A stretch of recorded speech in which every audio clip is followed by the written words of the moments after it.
الحمدللہ والصلاة والسلام علی رسول اللہ وبعد۔ جامع ترمذی کی حدیث نمبر 51 صحیح حدیث ہے۔ نبی علیہ السلام نے فرمایا الا ادلکم علی ما یمحو اللہ بہ الخطایا ویرفع بہ الدرجات،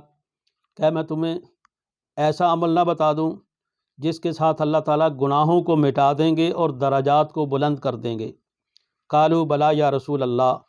صحابہ نے عرض کی کہ حضور ضرور بتائیں۔ آپ نے فرمایا کہ اسباغ الوضوء علی المکارہ، جب انسان کے لیے مشکل ہوتی ہو اس کے باوجود وہ اچھی طرح سے وضو کرے۔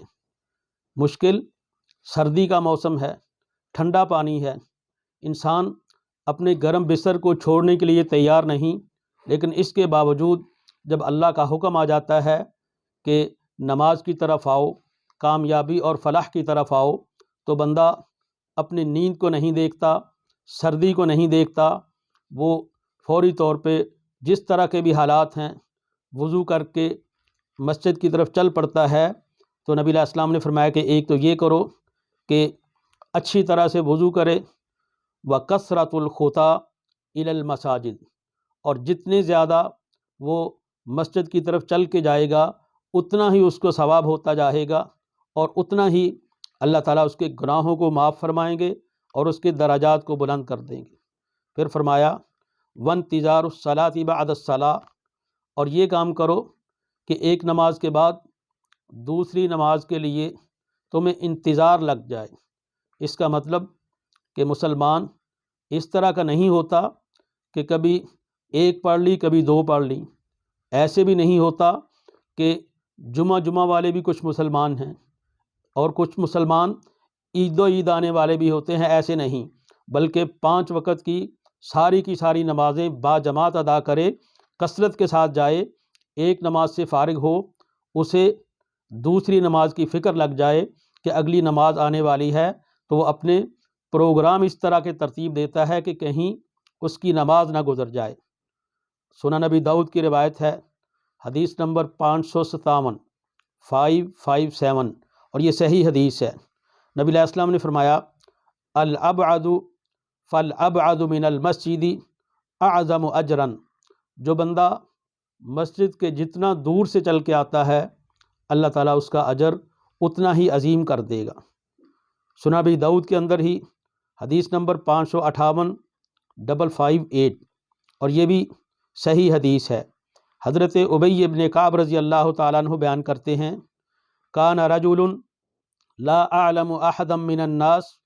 ممن يصلي القبلة من اہل المدینہ ابعد منزلا من المسجد من ذلك الرجل، کہ اہل مدینہ میں ایک بندہ ایسا تھا وہ سب سے دور سے آتا تھا، اس کا گھر تمام صحابہ کرام کے دور تھا۔ تو کہتے ہیں حضرت ابی ابن کعب، میں نے انہیں کہا کہ لو اشتریت حمارا ترکبہ فی الرمضاء والظلمہ، کہ آپ کوئی سواری لے لیں، آپ گدھا خرید لیں، آپ کبھی گرمی میں چل کے آتے ہیں کبھی اندھیرے میں چل کے آتے ہیں، تو آپ سواری کا اہتمام کر لیں۔ تو وہ کہتے ہیں کہ ما احب ان منزلی الی جنب المسجد، میں تو یہ چاہتا ہوں کہ میرا گھر مسجد کی قریب کی بجائے مسجد سے دور ہو، گویا کہ جہاں سے آتا ہوں جتنے قدم چل کے آؤں میری نیکیاں لکھی جائیں، میں واپس جاؤں تو میری نیکیاں لکھی جائیں، میرا تو یہ ارادہ ہے۔ تو یہ بات نبی علیہ السلام کو بتائی گئی۔ جس وقت نبی علیہ السلام کے پاس یہ بات پہنچی تو آپ نے فرمایا کہ اردت یا رسول اللہ، وہ کہتا ہے کہ حضور میں تو یہ کہتا ہوں کہ ان یکتب لی اقبالی الی المسجد ورجوعی الی اہلی اذا رجعت، کہ جب مسجد کی طرف جتنے قدم چل کے جاؤں حضور میری خواہش یہ ہے کہ وہ بھی اللہ کے راستے میں لکھی جائے، اور جتنے قدم واپس چل کے جاؤں وہ بھی لکھی جائے۔ تو نبی علیہ السلام نے فرمایا اعطاک اللہ ذالک کلہ، اللہ تعالیٰ نے تجھے وہ سارا کچھ ہی عطا فرما دیا۔ گویا کہ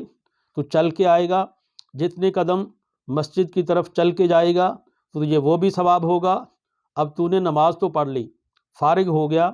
اب اپنے گھر کی طرف واپس جا رہا ہے، تو یہ اللہ کی رحمت ہے کہ اپنے گھر کو واپس جا رہا ہے، کام مکمل کر کے واپسی کے قدم بھی اس کی نیکیاں بن رہی ہیں۔ نبی علیہ السلام نے فرمایا کہ جو تو نے ارادہ کیا ہے، جو تو نے نیت کی ہے، اللہ تعالیٰ تجھے سارے کا سارا عطا کر دے گا۔ اللہ تعالیٰ سے دعا ہے کہ اللہ تعالیٰ ہمیں بھی نمازیں پابندی کے ساتھ 5 وقت کی باجماعت نماز ادا کرنے کی توفیق عطا فرمائے۔ وآخر دعوانا ان الحمد للہ رب العالمین۔